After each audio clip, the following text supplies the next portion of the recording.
والذین کفروا بآیات اللہ ولقائہ، اور جن لوگوں نے کفر کیا اللہ کی آیات کا اور اس سے ملاقات کا انکار کیا، اولئک یئسوا من رحمتی، یہ وہ لوگ ہیں جو میری رحمت سے مایوس ہو چکے ہیں، واولئک لہم عذاب علیم، اور ان کے لیے تو دردناک عذاب ہے۔ یہاں یہ جملہ معترضہ ختم ہوا اور اب پھر حضرت ابراہیم کا تذکرہ آ رہا ہے۔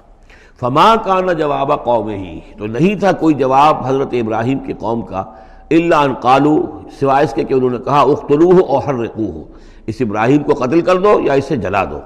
فانجاہ اللہ من النار، تو اللہ تعالیٰ نے انہیں نجات دی آگ سے۔ ان فی ذلک لآیات لقوم یؤمنون، اور یقیناً اس میں نشانیاں ہیں ان لوگوں کے لیے جو ایمان رکھتے ہیں۔ وقال انما اتخذتم من دون اللہ اوثانا مودۃ بینکم فی الحیاۃ الدنیا، اب یہ ہے جو بہت اہم جو بات ہے جو کہی ہے انہوں نے، اور انہوں نے کہا حضرت ابراہیم علیہ السلام نے کہ دیکھو تم نے جو یہ اللہ کے سوا بت بنا رکھے ہیں، انہیں پوجتے ہو، یہ بھی تم بھی جانتے ہو کہ ان کے پاس کچھ نہیں ہے، تم بھی جانتے ہو کہ ان کو کوئی اختیار حاصل نہیں ہے، تم بھی اور واقع ہو چکے ہو، میرے متنبع کرنے کے نتیجے میں تم آگاہ ہو چکے ہو کہ یہ تمہاری حماقت ہے،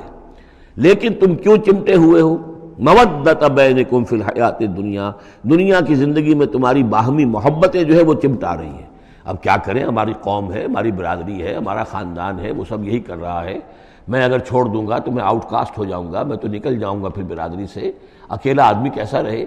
یہ چیزیں ہیں کہ جو انسان کو پھر جمع کر رکھتی ہیں۔ جیسے عصبیت کا ذکر آیا تھا پچھلی صورت میں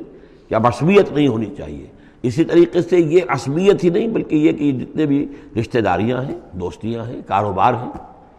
یہ معاملہ جو ہے کہ حق تم پر منکشف ہو چکا ہے، تم جان چکے ہو کہ یہ صرف کوئی شے نہیں ہے یہ تم کر رہے تھے، تمہارے آباء و اجداد نے جو رسمیں ڈالی ہوئی ہیں،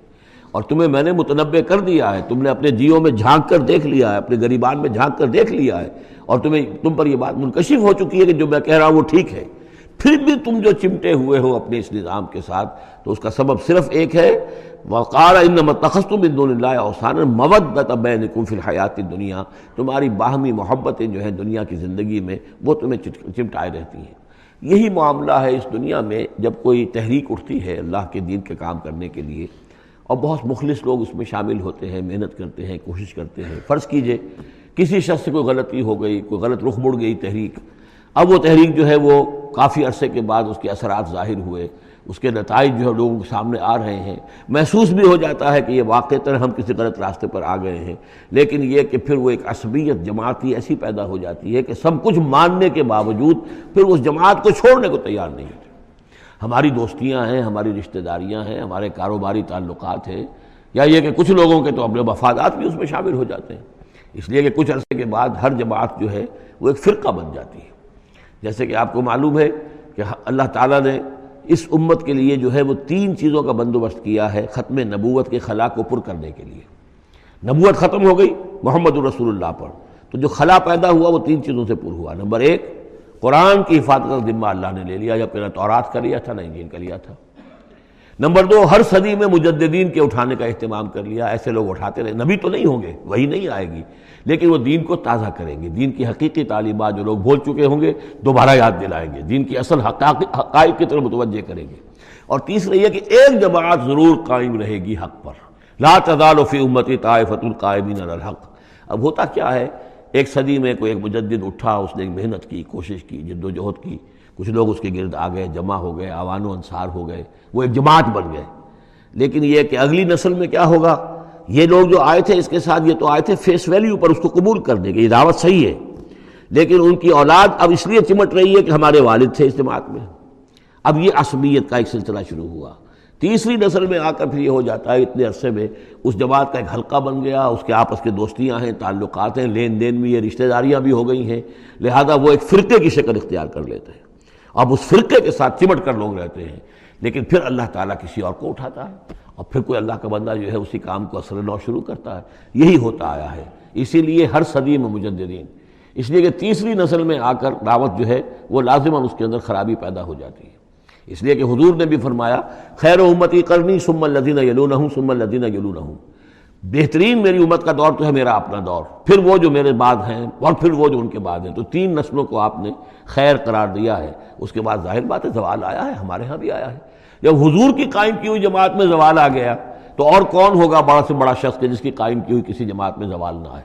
تو یہ تو چیزیں ہوتی ہیں، لیکن ہر شخص کو ہر وقت دیکھنا چاہیے کہ آج کے دور میں دین کا وہ کام کس کے حوالے اللہ نے کیا ہے، کس کو توفیق دی ہے جو صحیح طریقے پر اس کام کو کر رہا ہے، اور اس کا ساتھ دینا چاہیے۔ کسی جماعتی عصبیت، جس طرح کسی قبائلی عصبیت کے اندر مبتلا نہیں ہونا چاہیے، ایسے ہی کسی جماعتی عصبیت میں بھی مبتلا نہیں ہونا چاہیے۔ یہ ہے وہ اہم بات جو یہاں آئی ہے۔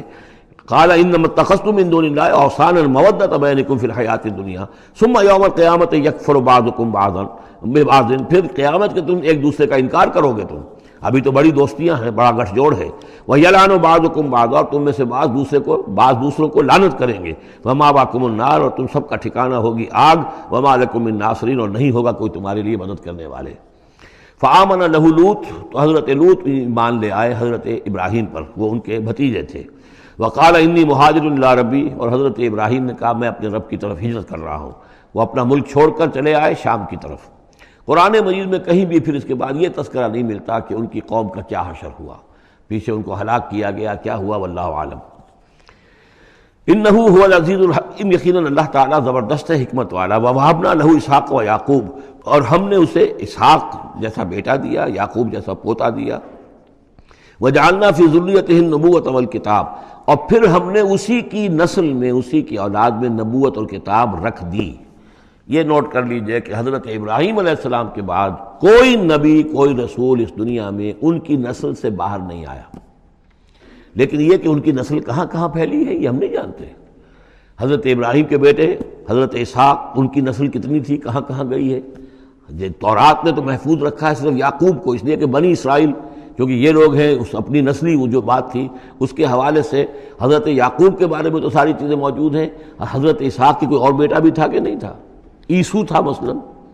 تو وہ عیسو کہاں ہے، اس کی اولاد کہاں گئی؟ اس طرح بنی قطورہ، کئی بیٹے تھے حضرت ابراہیم کے حضرت قطورہ سے، تو ان میں سے صرف ایک کا ہمیں تذکرہ ملتا ہے، اور وہ ہے حضرت شعیب جس نسل میں آئے ہیں، مریم کی اولاد، باقی کہاں گئے؟ تو اسی طریقے سے یہ کہ یہ در حقیقت یہ اولاد ابراہیم کہاں کہاں پھیلی ہے، جیسے کہ میرا گمان ہے کہ ہندوستان میں بھی آئی ہے۔ نہ صرف یہ کہ ہو سکتا ہے کہ حضرت اسحاق کی اولاد میں سے عیسو کی اولاد آئی ہو اور وہ یہاں پر آباد ہوئی ہو، لیکن یہ کہ ان کا تعلق بھی یہ خاص طور پر برہمن طبقہ جو ہے، میں سمجھتا ہوں کہ وہ اسی طریقے سے ابراہیم کی نسل سے ہے۔ برہمن ابراہیم سے تعلق رکھنے والا برہمن، تو یہ میں سمجھتا ہوں کہ لفظی جو ہے اس کے اندر مناسبت موجود ہے۔ واللہ عالم، یقین سے ہم نہیں کہہ سکتے، الا یہ کہ کوئی شخص ہسٹری کا اس کو اپنا ریسرچ کا موضوع بنائے، بڑا عالم ہو، وہ لائبریریاں جو ہیں کھنگالے اور پرانی تاریخیں دیکھے، شاید۔ وَوَهَبْنَا لَهُ إِسْحَاقَ وَيَعْقُوبَ وَجَعَلْنَا فِي ذُرِّيَّتِهِ النُّبُوَّةَ وَالْكِتَابَ، ہم نے اسی کی نسل میں، اسی کی اولاد میں نبوت اور کتاب رکھ دی۔ طویل عرصے تک وہ نبوت و کتاب آتی رہی حضرت یعقوب کی اولاد میں، پھر آخری نبوت و رسالت حضرت اسماعیل کی اولاد میں۔